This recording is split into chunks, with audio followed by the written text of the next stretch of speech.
Okay, so on this first one, it's asking us to find values of x that are not in the domain. So what x values can we not use? Well, if you identify x squared minus 36 as a good candidate for our difference of squares notation, x minus 6, x plus 6 being multiplied, then we end up with a domain that has two values that we cannot put in.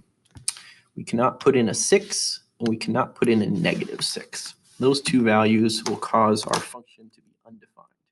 So we'd expect that if we made a graph of this thing, we would not find any solutions under those two places. Let me just go real quick. Let's see what that looks like. If I go over to Desmos and put in that, gives us. Let's see if we can kind of make a connection there.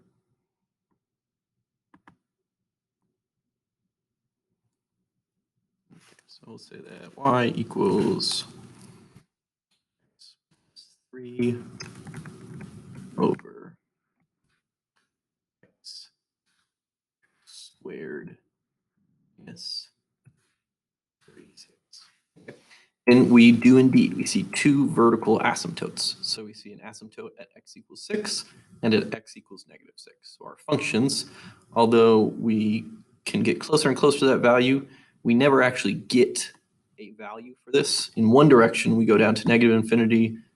Going this other way, we go up to positive infinity. Same thing over here at 6. We have an asymptote that goes down to negative infinity and an asymptote that goes up to positive infinity.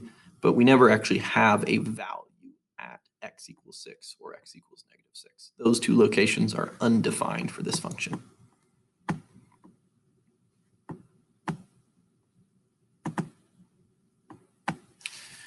So here we want to graph asymptotes.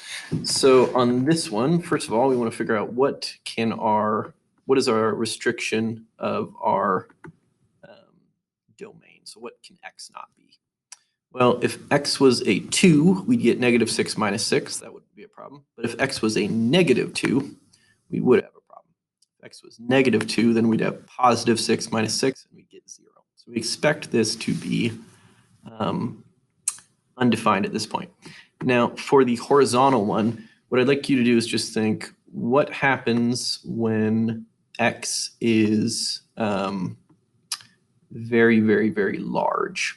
So if x gets really, really, really large, let's just say 1 million. Okay, so we have negative 3 million minus 6. Well, minus 6, basically still at negative 3 million. Whatever it is, when this thing gets really big, when x goes to infinity, the denominator goes to infinity. Therefore, 5 divided by some infinite value would be 0. If you're dividing something by some massive amount, you're just going to get basically nothing left. Now, we're not going to hit 0. We're just going to approach 0. Okay, so we'd have some function that would like start up here and go over, start over here and go down. Might actually be flipped because we're dividing by a negative value. But we just want to think about what is the overall end behavior as x goes on and gets larger and larger and larger. Best to think of going out to infinity, some massively large number.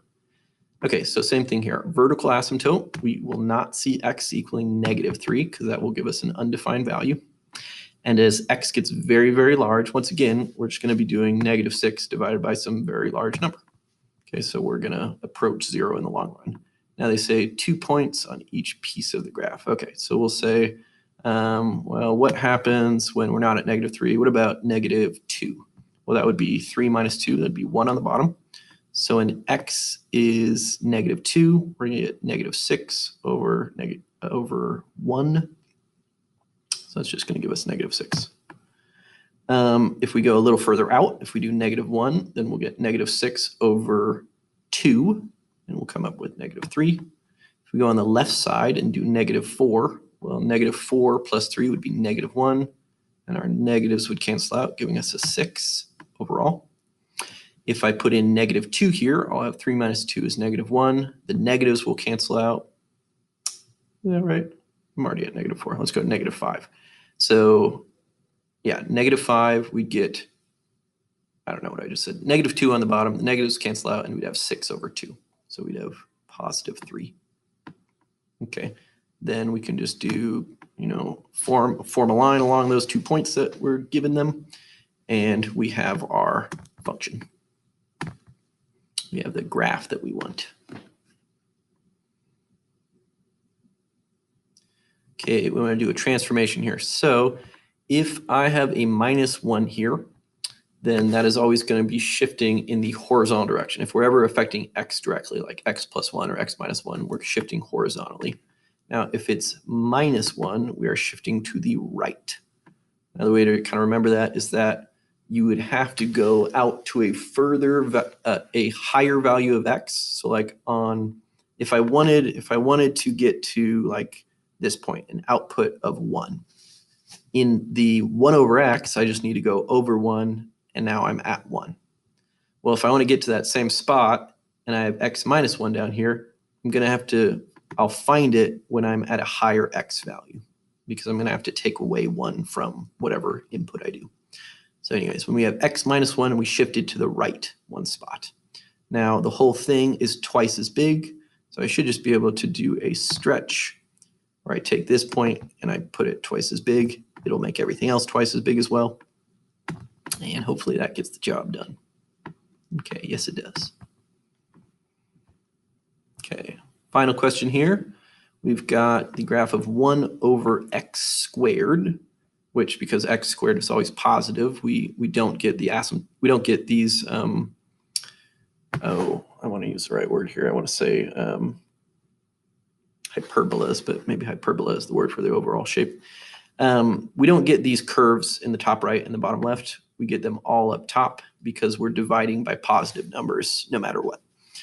Transform it to make it the graph of x minus 2 squared. Okay, well, I think all we need to do, once again, is like we have the x directly affected by -2. I think that's just going to shift us to the right 2 spots.